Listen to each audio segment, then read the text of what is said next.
আল্লাহর এক বান্দা ছিল নামাজের সিজদায়। আল্লাহ ডাক দিয়ে বলে, বান্দা তুই যতই নামাজ পড় আর যতই সিজদা কর, তোর ঠিকানা জাহান্নাম। এ কথা শুনে বান্দাটি বলতেছে, আলহামদুলিল্লাহ। আল্লাহ বলে, এই বান্দা, জাহান্নামের কথা শুনে কেউ আলহামদুলিল্লাহ কয়? বান্দা বলে, আল্লাহ, জাহান্নামের মালিকও তুমি, জান্নাতের মালিকও তুমি।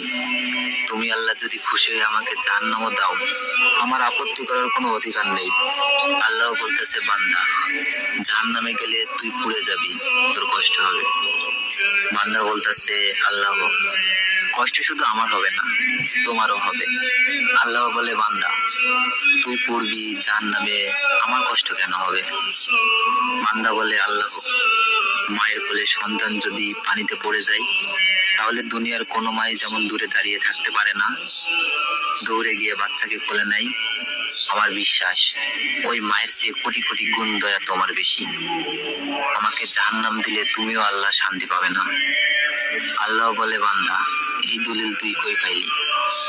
বান্দা বলে, আল্লাহ, আমাদের জাতির পিতা ইব্রাহিম আলাইহিস সালাম তোমার প্রেম বুকে নিয়ে যখন নমরুদের চুলায় পড়ে গেল, তার আগেই তুমি বলে দিলে, আমার দিকে তাকিয়ে দেখো, আমার কলেজা ভরে শুধু তুমি আছো, আর অন্য কারো জায়গা নাই।